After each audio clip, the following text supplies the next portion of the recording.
약속의 땅 가나안 땅을 입성에 앞두고 이스라엘 백성들은 두 번째 인구 조사를 하였습니다. 그리고 하나님은 후계자 여호수아를 세우게 했죠. 하나님의 명령대로 모세는 여호수아를 안수하여 후계자로 삼게 했습니다. 여기까지가 지난 한 3주 전까지 우리가 나누었던 말씀이죠. 그 이후의 말씀을 제가 간략하게 요약해서 말씀을 드리자면, 민수기 28장부터는 하나님께 드려야 할 제물과 지켜야 할 절기들, 그리고 각종 규례에 대한 말씀이 주어집니다. 왜 이 말씀이 주어지냐 하면, 이제 새로운 지도자 여호수아가 세워졌기 때문에 이제 새로운 세대들에게 하나님의 말씀을 연거푸 확실하게 전해야 할 그런 일이 생겼기 때문입니다. 모세는 이제 여호수아에게 인수인계를 해줘야 될 텐데, 그 인수인계해야 할 내용들을 하나님이 요약적으로 설명하고 계시는 것이죠. 사실 이런 제물, 절기, 규례에 대한 내용들은 이미 출애굽기 29장, 레위기 23장에 언급된 내용들입니다. 이런 내용들을 여호수아에게 잘 전수해 주라고 하나님은 또 말씀을 해 주시는 것이죠. 그러면서 민수기 31장에 가면 미디안과의 전투의 내용이 그려집니다. 여러분, 미디안은 우리가 지난번 살펴봤던 것처럼 이 발람을 매수하고 그래서 이스라엘을 저주하려 했고, 또 미디안 여인들이 이스라엘 남자들을 유혹해서 우상숭배하게 만들지 않았습니까? 그래서 이 미디안에 대한 전쟁을 하나님이 명령하십니다. 이것은 단순한 보복은 아니에요. 단순한 보복이 아니라 하나님의 백성들, 하나님의 언약의 백성들을 미혹하게 만든, 우상숭배하게 만든 죄에 대한 하나님의 심판적인 의미가 있는 것입니다. 그래서 이스라엘 백성들은 미디안과의 전쟁을 하고 그 전쟁에 대한 많은 전리품들을 취하게 되는 것이 31장에 그려지고 있는 내용들입니다. 그러면서 이제 오늘 본문인 32장으로 넘어가게 되죠.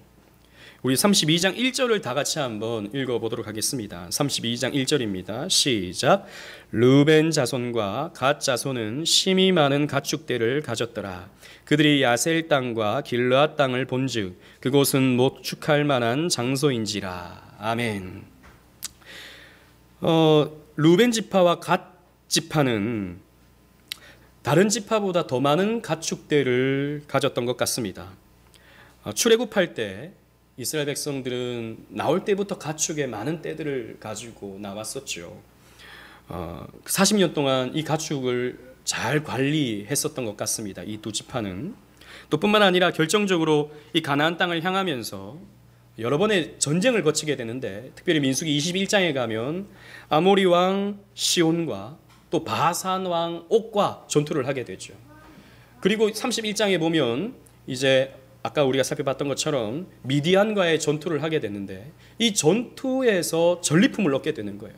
그 땅에 있던 가축들을 전리품으로 얻게 되는 겁니다.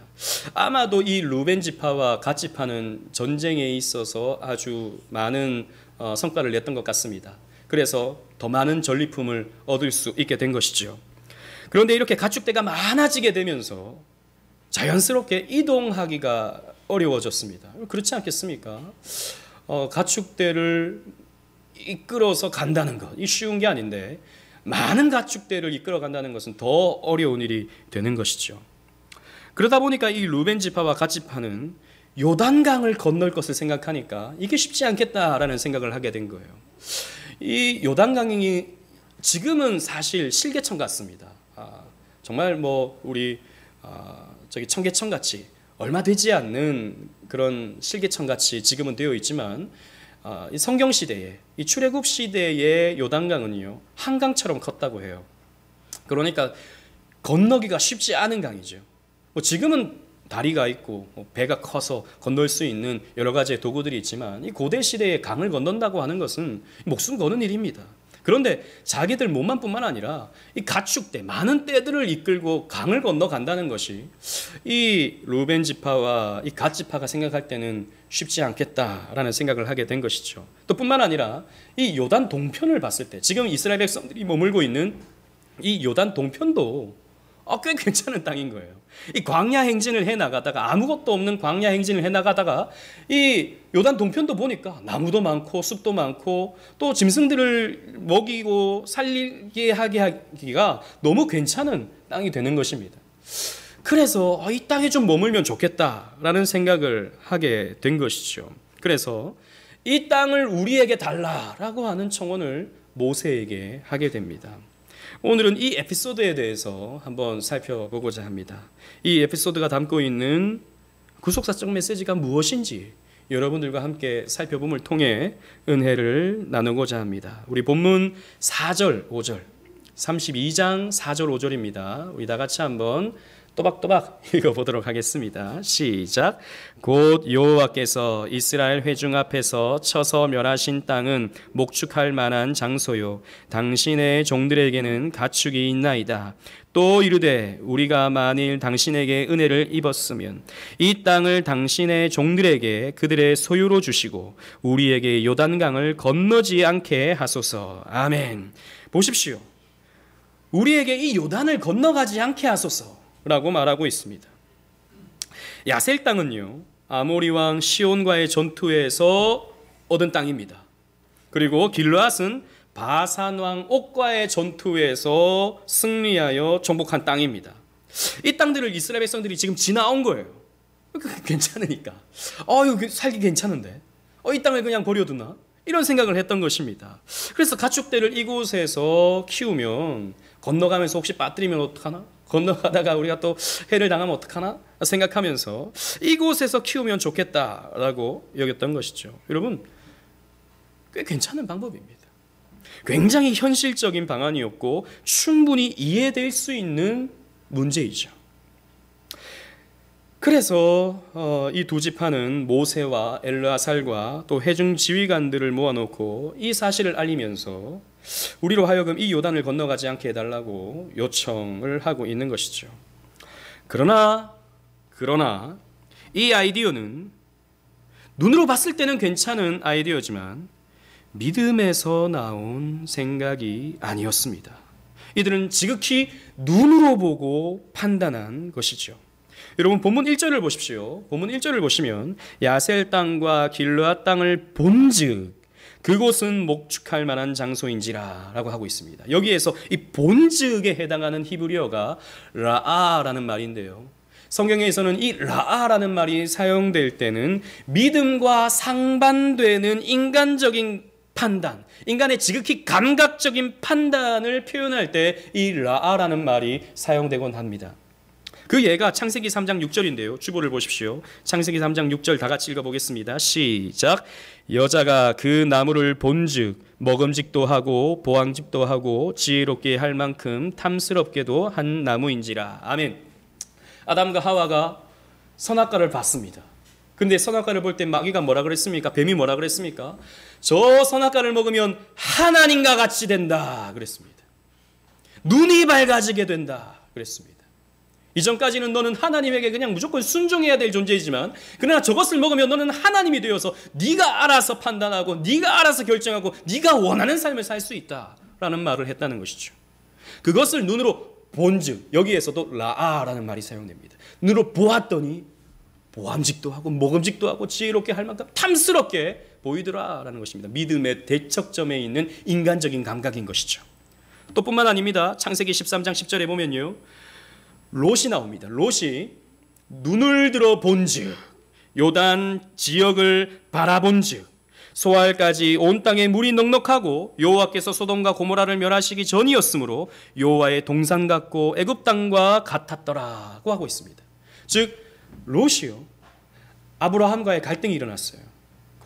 그때도 양떼들이 많아져서 가축대가 많아져서 서로 간에 이제 침범의 문제가 생기다 보니까 아브라함이 네가 그러면 살고 싶은 땅을 선택해라라고 했죠.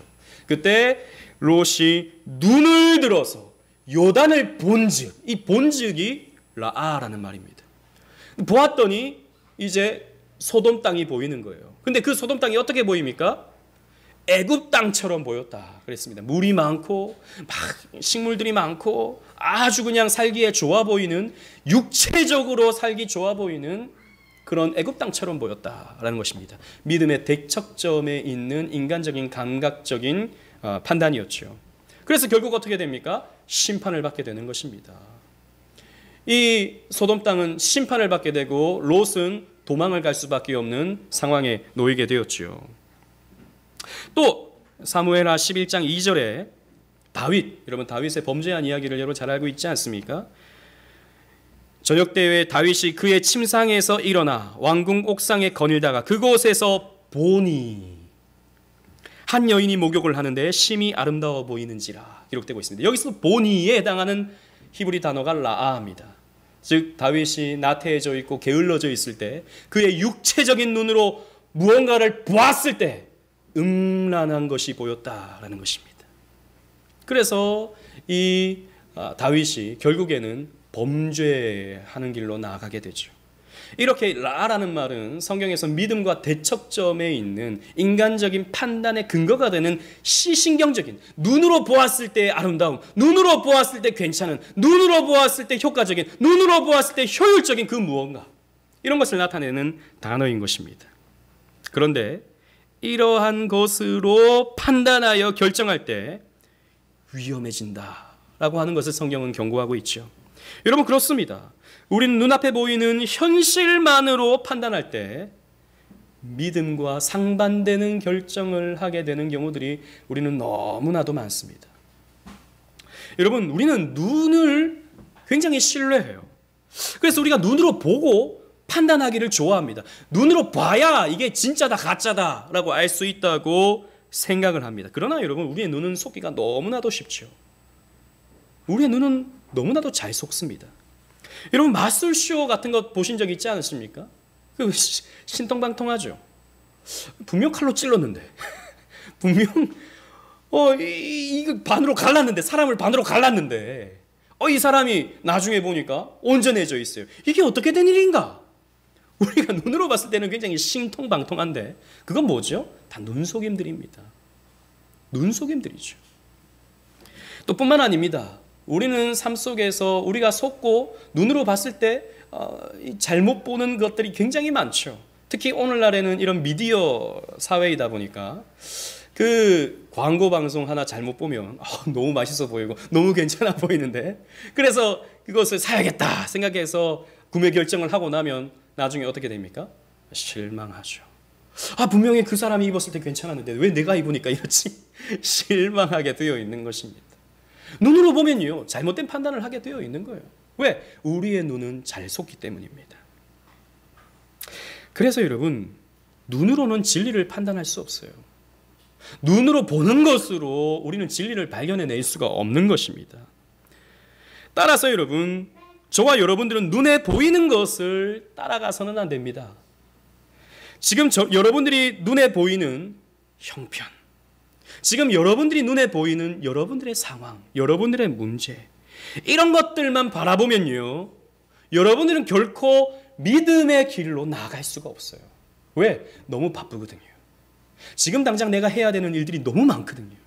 지금 내가 당장 이루어야 될 어떤 것이 너무나도 크게 보이거든요. 그래서 하나님께 마음을 둘 수가 없습니다. 신앙생활에 집중할 수가 없어요. 지금 당장 내 눈앞에 현실들이 있는데 그래서 나중에 이렇게 말하죠. 목사님 지금 제 현실이 이래요. 목사님 잘 알고 있지만 지금 내 눈앞에 이 문제가 있는데 제가 어떻게 그걸 감당합니까? 이렇게 우리는 말한다는 것이죠. 아닙니다. 여러분 속고 있는 거예요. 속고 있는 것입니다. 여러분 예수님 비유 가운데 예수님이 그 왕의 비유를 드시죠. 왕이 사람들을 보내어서 그 왕의 잔치에 초청을 합니다. 그런데 사람들이 어떻게 말하죠? 나 지금 농가 밭에 나가서 할 일을 해야 됩니다. 저는 지금 당장 눈앞에 있는 이 가축대를 키워야 됩니다. 너는 장가 가야 됩니다. 시집 가야 됩니다. 다 핑계들이 얼마나 많은지. 그래서 왕의 잔치에 올 사람이 없어요. 왜? 실제로 보면 바빠요. 실제로 눈으로 보면 너무 할 일들이 많아요. 그래서 나올 수가 없는 것입니다. 이게 사람의 어리석음이다 라는 것이죠. 사실 마귀가 주는 환각이죠. 사실 그렇지 않은데 그렇게 큰 문제가 아닌데 너무 사소한 문제인데 하나님이 해결해 주시고 하나님이 극복하게 해줄 수 있는 문제인데 우리는 그것이 너무 크게 보이죠. 그래서 신앙생활이라고 하는 것은 항상 뒷전. 나중에 형편이 되면, 나중에 시간이 되면 하겠다라고 하는데 우리의 입술은 익숙합니다. 아닙니다, 여러분.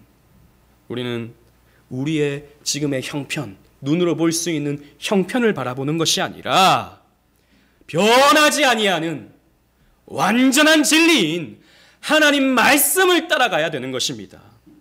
변하지 아니하는 진리, 보이지 않는 하나님의 영광을 추구하고 따라가야지 보이는 것을 따라가다가는 우리는 속아버리는 것이죠. 그래서 히브리서 기자는 믿음에 대해서 이렇게 말합니다. 히브리서 11장 1절에 믿음은 바라는 것들의 실상이요 보이지 않는 것들의 증거니라 그랬습니다. 여러분, 믿음은 보이지 않는 것을 믿는 것입니다. 내 눈에 아무 증거 보이지 않아도, 내 귀에 아무 소리 들리지 않아도 하나님께서 주신 말씀을 부여잡고 이 말씀대로 살아가는 것이 나에게 가장 복된 길이다 라고 생각하며 그 길을 걷는 것, 발을 내딛는 것, 이것이 신앙생활입니다. 형편 운운하지 마십시오. 여러분들의 상황 너무 그것들을 바라보지 마십시오. 지금 이 두 지파는 자신들의 형편을 바라본 거예요. 못 건너갈 것 같은데, 여기도 괜찮은데, 그냥 여기서 살지. 아니요, 하나님이 말씀하신 것, 그 하나님이 약속하신 땅, 가나안 땅, 젖과 꿀이 흐르는 땅을 그들은 생각하고 그 땅으로 가는 것이 최선이다라고 하는 것을 믿었어야 했던 것이죠. 그래서 이들은 지금 잘못된 길을 가고 있는 것입니다. 또 뿐만 아니라 이 루벤 지파나 갓 지파가 이런 요청을 하게 된 궁극적인 까닭은 그들의 가축이 많아졌기 때문이에요. 이전에는 그런 생각을 하지 않았어요. 요단 서편으로 가서 우리가 산다고 생각했지 요단 동편에서 머물 거라고는 상상을 하지 않았습니다. 그런데 지금 가축이 많아지다 보니까 이 많은 가축을 지켜내기 위해서는 이 요단 동편에 사는 것이 합리적이겠다라고 생각을 했던 것이죠. 즉 무엇 때문입니까? 물질 때문이었습니다. 자신들의 소유 때문이었어요. 오늘날로 치면 돈 때문이었습니다. 예나 지금이나 사람들은 돈에 따라서 마음이 움직입니다. 우리가 그래요.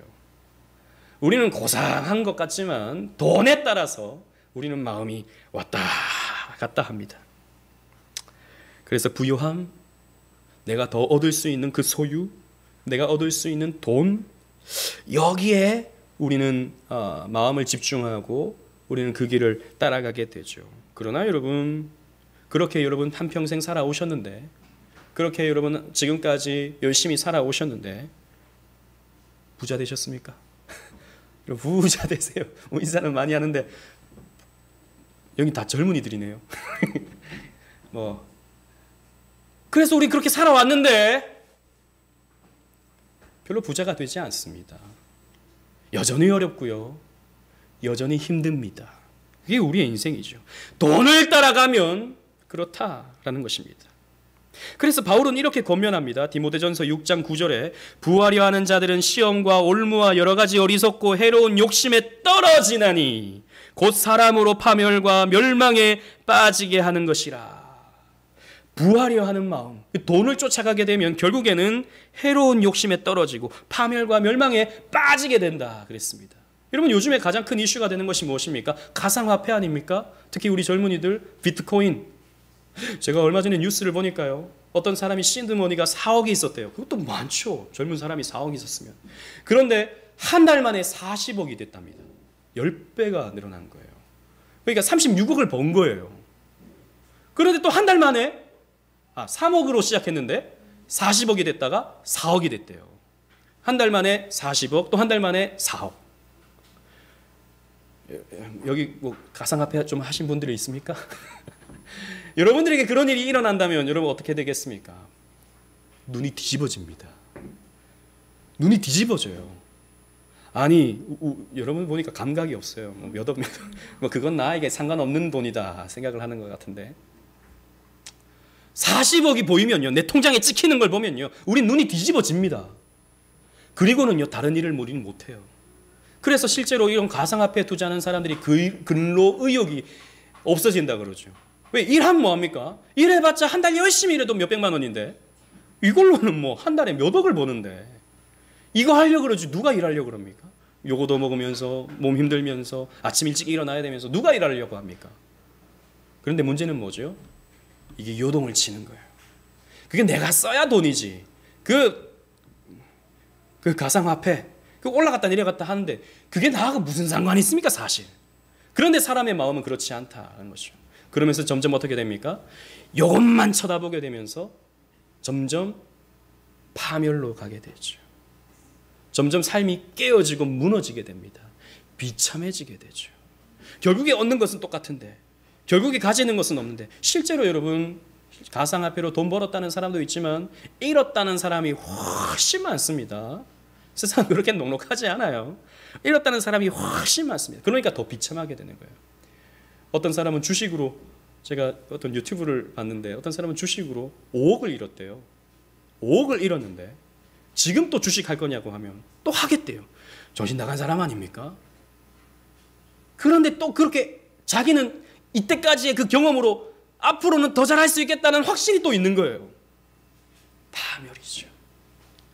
이렇게 돈을 따라가게 되면, 나의 부유함을 따라가게 된다면 인간은 파멸하게 되어 있는 것입니다. 그래서 여러분들은 돈을 따라가서는 안 됩니다. 돈이 따라오게 해야지. 여러분들이 돈을 따라가면 결국에는 망하게 될 뿐입니다. 그럼 어떻게 돈을 따라오게 합니까? 물론 우리에게는요 1억 천금이라는 것이 주어지지 않습니다. 여러분, 정직하게 살아가는 신실한 그리스도인들에게 갑작스럽게 하늘에서 뚝 떨어지는 1억 천금이라는 것은 없습니다. 여러분, 그런 것들이 생길 때 여러분 주의하셔야 돼요. 돈이 우리에게 따라와요. 어떻게 따라오냐? 예수님께서 말씀하셨죠. 너희는 먼저 그의 나라와 그의 의를 구하라. 하나님 나라를 위해서 살아라. 하나님 나라를 추구해라. 그리하면 이 모든 것을, 입고 생활하는 모든 문제들, 먹는 문제, 모든 문제들을 내가 채워주리라. 이루어주리라. 우리 하나님 말씀하셨다고, 예수님 말씀하셨다고요. 우리가 하나님을 추구하면서 살아갈 때 물질은 우리에게 따라오는 것이지, 우리가 물질을 따라가면 우리는 필패하게 되는 것입니다. 지금 이 두 지파는 이 가축들 때문에 눈이 뒤집혀진 상황이 된 것입니다. 지금 자신들이 왜 가나안 땅을 향하고 있고, 왜 애굽 땅을 떠나왔고 40년을 방황하고 살아왔는지 이들은 지금 깡그리 잊어먹고 있습니다. 그 목적지를 지금 상실해버렸습니다. 눈앞에 보이는 부요함 때문에 말이죠. 그러므로 여러분들은 생각해 보셔야 됩니다. 제가 아까 일확천금은 없다 그랬는데 일확천금까지는 아니더라도 갑작스럽게 여러분들에게 상상하지 못했던 돈이 여러분들에게 주어진다면 여러분들은 어떻게 하시겠습니까? 생각지 않았던 돈이 여러분들에게 갑자기 주어졌어요. 뭐 어떻게 하시겠습니까? 야, 이게 웬 떡이냐? 드디어 나에게 쨍하고 해뜰 날이 돌아왔구나 생각하면서 내가 그동안 사지 못했던 것, 내가 그동안 즐기지 못했던 것, 내가 그동안 하지 못했던 것 다 한번 마음껏 해보리라 라고 쓰시겠습니까? 이 세상적인 방법이죠. 그냥 지극히 세속적인 생각입니다. 여러분, 우리는요 하나님에게 물어야 됩니다. 하나님, 이게 웬 돈입니까? 하나님, 이 돈이 웬 돈입니까? 하나님, 이 돈을 내가 어떻게 써야 바르게 쓰는 것입니까? 를 여러분들은 생각해 보셔야 됩니다. 왜? 물질이라고 하는 것은 여러분들의 것이 아니거든요. 이 세상의 모든 물질은 누구의 것입니까? 하나님의 것입니다. 하나님이 여러분들에게 잠시 맡겨준 것들이죠. 그래서 우리는 뭐죠? 청지기들입니다. 하나님 앞에서 우리는 다 청지기들이에요. 그래서 하나님의 뜻대로 우리는 사용할 수 있어야 되는 것입니다. 그 돈들을. 그런데 그런 것들은 깡그리 잊어먹고 나를 위해서 쓰려고 할 때 우리는 점점 나를 잃어버리게 되죠. 물질의 노예가 되어버리고 맙니다. 그래서 우리는 어떻게 쓰는 것이 가장 하나님이 기쁘시게 하는 방법일까 생각하면서 우리는 하나님을 위해, 이웃을 위해, 또 그리고 나를 위해 적절하게 사용할 수 있어야 하는 것입니다. 왜냐하면 그 돈을 어떻게 쓰는가가 그 사람의 인격을 드러내주거든요. 그 사람이 돈을 어떻게 쓰는가를 보면 그 사람의 신앙을 알 수 있어요. 그 사람의 인격을 알 수 있어요. 그 사람의 됨됨이를 알 수 있습니다. 여러분들이 돈을 어떻게 쓰는지 카드 내역을 한번 보면 다 알 수 있습니다. 뭘 추구하고 살아가는지 다 알 수 있어요. 여러분들의 돈을 여러분들을 위해만 쓰지 마시고 하나님 나라를 위해서 쓰시기를 바랍니다. 또 그때를 위해서 준비하시길 바랍니다. 그렇지 않고 물질을 여러분들 보기 좋은 쪽으로만 사용하려 할 때 그 돈은 여러분들을 얽어맬 것입니다. 여러분들을 불행하게 만들 것입니다. 아무튼 모세는 이 두 지파의 말을 듣고 분노했습니다. 후계자를 세우긴 했지만 그래도 여전히 아직까지 모세가 민족의 지도자의 역할을 하고 있었기 때문이죠. 모세는 이 두 지파의 의도를 다 꿰뚫어 보고 있었습니다. 아, 현실의 눈을 보고 있구나. 현실의 눈으로 보고 있구나. 그리고 부요함에 지금 눈이 뒤집어져 있구나 생각하면서 모세는 이 두 지파의 잘못을 지적합니다. 먼저 이 행동이 이기적인 행동이다 라고 말해주고 있습니다. 본문 6절을 우리 다 같이 한번 보도록 하겠습니다. 본문 6절을 우리 또박또박 한번 읽어보도록 하겠습니다. 시작. 모세가 갓 자손과 루벤 자손에게 이르되 너희 형제들은 싸우러 가거늘 너희는 여기 앉아 있고자 하느냐. 아멘. 다른 형제들은 싸울 텐데, 다른 형제들은 가나안 땅에 나가서 정복 전쟁을 해나가야 되는데 너희들은 여기 앉아 있기만 할 것이냐 라고 책망을 했습니다. 그것은 이기적인 생각이다 라는 것이죠. 실제로 그렇지 않겠습니까? 이스라엘 백성들이 다 가서 이 가나안 땅의 전쟁에 임해야 되는데 이 가나안 땅은 그냥 얻을 수 있는 땅이 아니거든요. 전쟁을 통해서 정복해 갈 수 있는 땅이거든요. 그런데 두 지파는 남아있고 다른 10지파만 싸운다면 전투력이 약해질 것 아니겠습니까? 그런데 사실 이스라엘은 전투력으로 전쟁하는 그런 나라는 아니죠. 믿음과 순종으로 싸워서 승리하는 그런 여호와의 군대입니다. 그러나 모세가 지적하는 것은 이것입니다. 사기의 문제를 지적하고 있죠. 다른 사람들은 나가서 싸우는데 너희들은 앉아만 있다면 이 사람들의 마음이 허탈하지 않겠느냐. 전쟁하는 사람들의 마음이 허탈하지 않겠느냐 라고 말하고 있는 것입니다. 실제로 여러분, 우리가 사실 마음이 괴로운 것은 어떤 절대적인 어려움 때문만이 아니라 상대적 박탈감, 이것 때문에 우리가 마음이 괴로울 때가 참 많지 않습니까? 저는 군대 생활을 하면서 참 그런 것을 경험한 적이 많았는데요. 제가 군생활 할 때만 하더라도 휴일이 되면 늘 축구를 했습니다. 축구.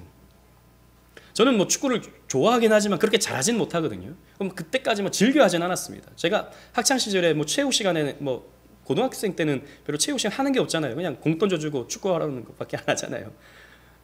근데 저는 축구하는 거 별로 안 좋아했어요. 그냥 그 시간 되면 그냥 음악실 들어가서 혼자 찬양하고 그랬습니다. 근데 군대 가니까 이 축구를 매주 해야 되는 거예요. 이게 괴로운 겁니다. 왜냐하면 그 휴일에 축구 한번 하고 나면 다른 것을 아무것도 할 수가 없어요. 축구하면 축구한다고 힘들죠. 끝나면 또 빨래 해야 되죠. 또 끝나면 또 개인 정비 해야 되죠. 아무것도 못 하는 거예요. 그래서 토요일 일과가 끝나면 다 모아놓고 축구할 사람 손들라 그럽니다. 그럼 이병들은 당연히 해야 되죠. 이병 강민수 손들어서 축구해야 되는 거예요. 근데 축구하면 어떻게 됩니까? 열심히 뛰어다니는데 죽겠고, 또 열심히 뛰어다니는데 왜 안 뛰냐고 뭐라고 하고, 또 너의 발은 무슨 개발이냐 이런 소리 하나 듣고 너무 괴로운 거예요. 근데 저는 집이 대구다 보니까 면회 오는 사람이 없어요. 근데 제가 부대가 인천이다 보니까 부계동, 저 부평에 있다 보니까 이 서울 쪽에 집을 둔 친구들은 매주마다 면회가 오는 거예요. 나는 축구하느라고 휴일날 아무것도 못 하는데 이 사람들은 면회 있습니다 하고 면회 가버려. 면회 가가지고 보고 싶은 사람 보고 치킨 먹고 오고 오늘은 무슨 치킨이다 자랑하고 나는 축구만 해야 되는 거예요. 축구할 때 마음이 어떻겠습니까? 즐거움으로 하겠습니까? 그렇지 않죠. 누구는 치킨 먹는 상상이 머릿속에 생기고 누구는 누구를 만나고 있는 상상이 머릿속에 생기고 이러면 더 불화가 나죠. 비단 이런 것 뿐이겠습니까? 우리 삶에 수많은 이런 상대적 박탈감, 사기의 문제가 있다는 것이죠. 우리가 교회 생활 하면에도 그럴 때가 참 많습니다. 함께 뭔가를 이루어가고 함께 뭔가 힘써서 해야 되는데 몇몇 사람들이 이렇게 자기의 어떤 사정을 통해서 이렇게 빠지고 하면 모인 사람들 몇 명 없네 이러면서 힘이 빠지고 또 안 모인 것보다 못한 그런 모임이 될 때가 가끔씩 있지 않습니까? 이 사기의 문제가 생긴다는 것이죠. 그래서 모세는 이렇게 책망하고 있는 것입니다. 너희 형제들은 싸우러 가거늘 너희는 여기 앉아 있고자 하느냐 라고 책망을 하고 있다는 것입니다. 그리고 더 궁극적으로는 불신의 문제를 다루고 있습니다. 여러분 7절 8절 말씀, 우리 본문 7절 8절 말씀을 또 우리 또렷또렷하게 한번 읽어보도록 하겠습니다. 시작. 너희가 어찌하여 이스라엘 자손에게 낙심하게 하여서 여호와께서 그들에게 주신 땅으로 건너갈 수 없게 하려 하느냐. 너희 조상들도 내가 가데스 바네아에서 그 땅을 보라고 보냈을 때에 그리하였었나니. 아멘. 지금 모세는요, 이 문제를 40년 전 가데스 바네아에서 정탐할 때의 그 사건과 연결시키고 있습니다. 여러분, 우리가 지난번 살펴봤었죠. 10명의 정탐꾼들은 그 가나안 땅을 살펴보고 난 후에 어떤 결론을 내렸습니까? 우리는 저 땅에 들어가지 못한다라고 하는 결론을 내렸습니다. 아니, 하나님 말씀은 내가 저 땅을 너희에게 주리라 라는 말씀을 주셨는데 그 사람들의 눈으로 봤을 때 우리는 못 들어간다라고 하는 결론을 내렸다고요. 그때도 눈으로 보았을 때 그랬습니다. 못 들어간다라는 것이죠. 그런데 지금 이 두 지파의 모습은 무엇입니까? 못 들어간다는 아니죠. 근데 무엇이 다릅니까? 안 들어가도 된다라고 하는 결론을 낸 것입니다. 아니, 하나님은 거기에 들어가라라고 말씀하셨는데 아니, 우리는 그 땅 필요 없어요. 우리는 이 땅도 괜찮습니다라고 하는 다른 의견을 지금 제시하고 있는 것입니다. 이것이 다른 10지파에게 악영향을 줘서 결국에는 낙심케 함으로 말미암아 여기에서 죽을 수 있는, 여기에서 심판받을 수 있는 결과를 초래할 수 있게 된다는 것입니다. 그래서 14절 15절을 보십시오. 제가 읽어보겠습니다. 보라, 너희는 너희 조상의 대를 이어 일어난 죄인의 무리로서 이스라엘을 향하신 여호와의 노를 더욱 심하게 하는도다. 너희가 만일 돌이켜 여호와를 떠나면 여호와께서 다시 이 백성을 광야에 버리시나니 그리하면 너희가 이 모든 백성을 멸망시키리라. 너희가 하는 이 행동이 이 백성들을 멸망시킬 수도 있는 행동이라는 것을 기억해라 라고 모세는 지금 책망하고 있는 것입니다. 이런 사소한 불신의 문제, 이런 사소한 작은 불신이라고 하기에도 조금 애매하긴 하죠. 아예 불신은 아니죠. 하지만 하나님이 명령하신 땅보다는 다른 땅이 좋겠다라고 하는 것도 넓게 봤을 때는 불신이므로 이런 불신이 너희들을 전체를 멸망시킬 수 있다라고 경고하고 있는 것입니다. 모세의 이 경고에 두 지파는 정신이 번쩍 들었습니다. 그래서 자신들의 의견을 돌이켜 수정합니다. 여러분 17절로 19절을 보십시오.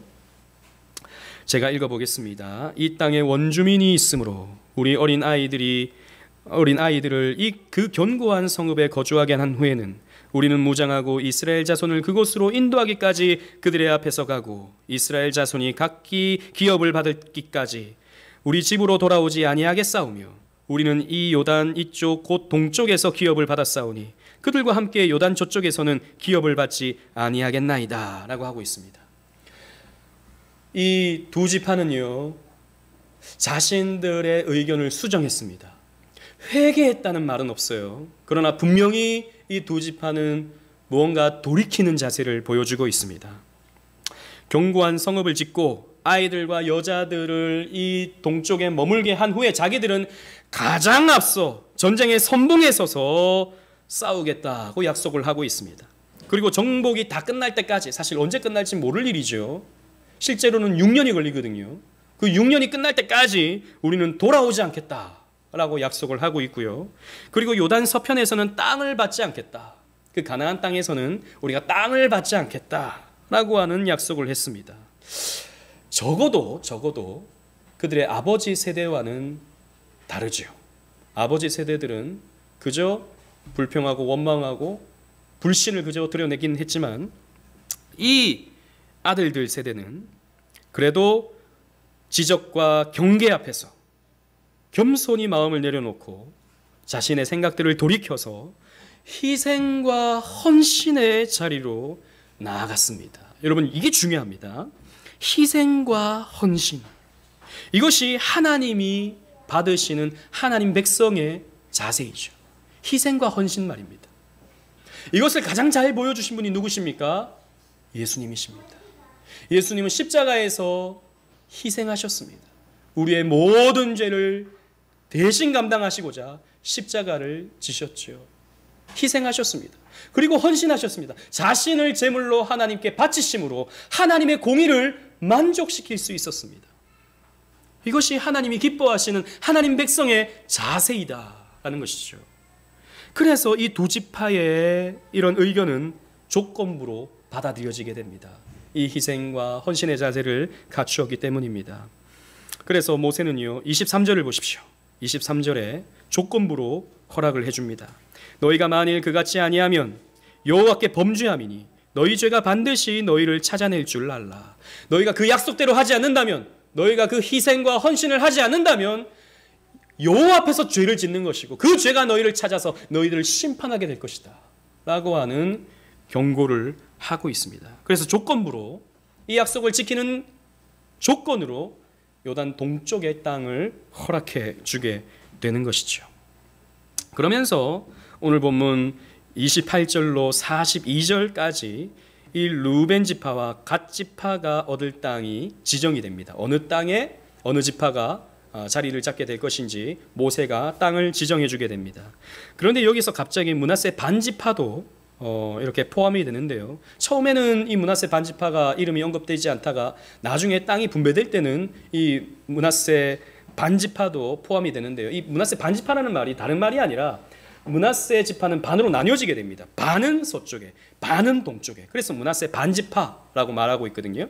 이 반지파가 갑자기 포함된 것은 이 루벤 지파와 갓 지파가 요단 동편의 땅을 얻는 것을 보니까 괜찮은 것 같거든요. 그리고 우리도 그렇게 그럼 동참해서 전쟁에 앞에 나갈 테니 그럼 우리도 이 땅을 달라라고 하는 요청을 했던 것 같아요.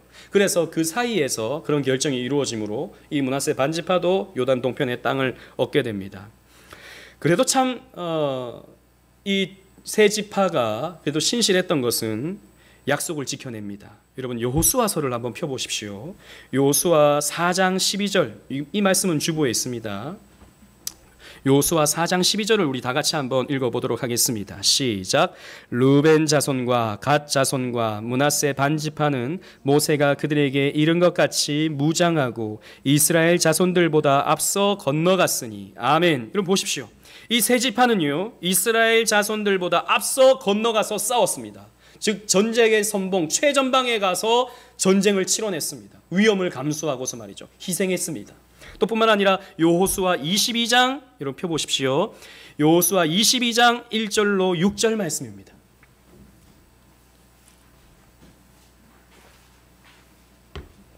여호수아 22장 1절로 5절 말씀, 6절 말씀 제가 봉독해 보겠습니다. 그때 여호수아가 루벤 사람과 갓 사람과 므낫세 반지파를 불러서 그들에게 이르되 여호와의 종 모세가 너희에게 명령한 것을 너희가 다 지키며 또 내가 너희에게 명령한 모든 일에 너희가 내 말을 순종하였다. 자, 6년이 지난 뒤에 이제 여호수아가 평가를 하고 있는 것입니다.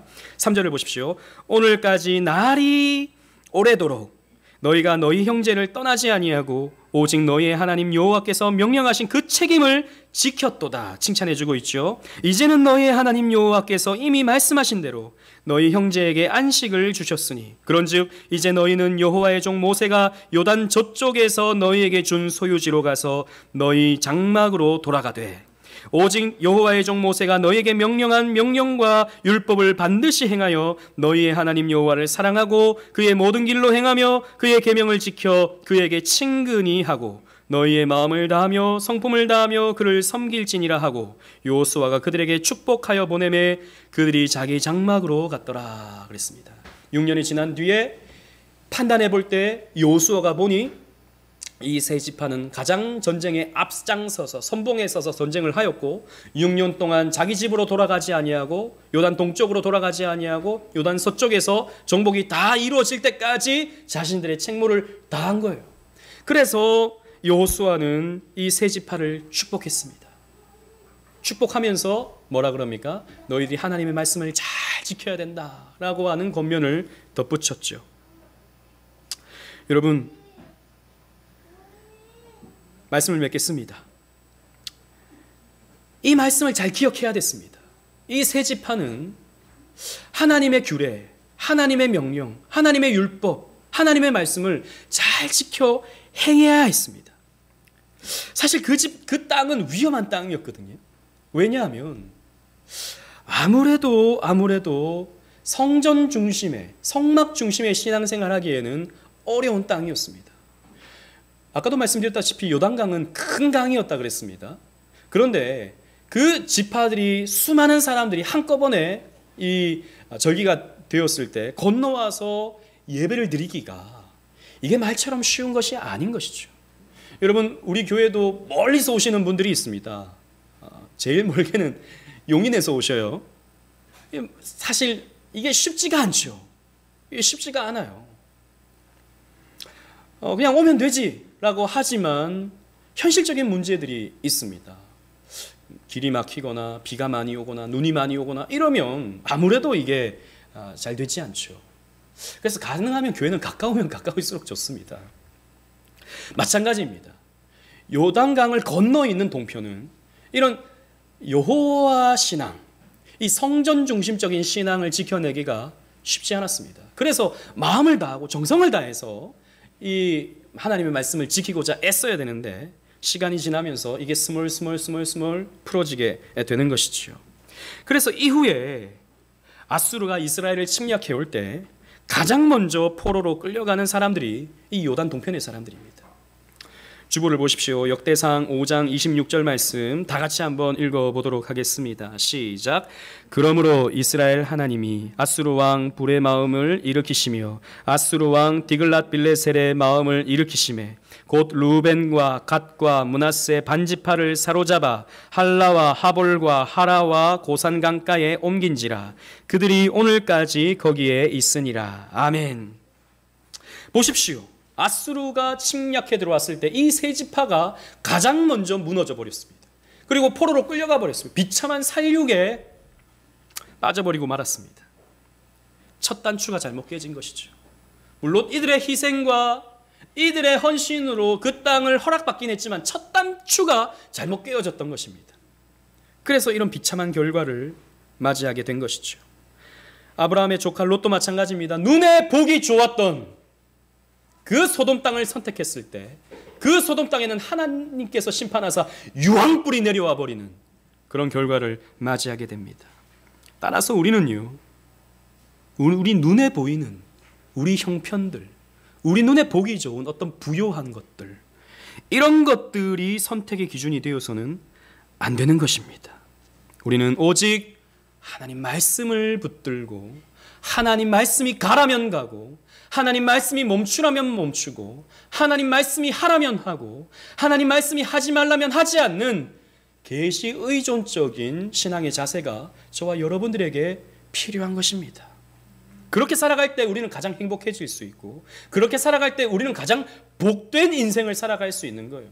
그런데 마귀가 우리를 흔들어 놓는다는 것입니다. 자꾸 우리의 현실, 지금 그거 못해, 그거 안 돼, 그거 하다가는 너는 지금 다 놓쳐버려, 지금 너에게 중요한 문제가 있잖아, 지금 네가 당장 해결해야 될 문제가 있잖아, 그것부터 하고 나서 그 다음에 하나님 찾아, 하나님 사랑하신다며, 하나님 용서하신다며, 하나님 마음이 후하시니까, 이런 식으로 우리를 항상 미혹하고 넘어지게 만든다는 것입니다. 그럴 때 우리는 마음을 바르게 세워가야 됩니다. 그 마귀의 유혹에, 사탄의 유혹에 흔들리지 아니하고 오직 말씀을 부여잡고 내 신앙의 결단들을 해나갈 때 우리는 진짜 평안이 우리의 마음속에 찾아오는 거예요. 그래서 바울의 권면을 보십시오. 고린도후서 5장 7절, 우리 주보에 있는 마지막 말씀 다 같이 읽어보도록 하겠습니다. 시작.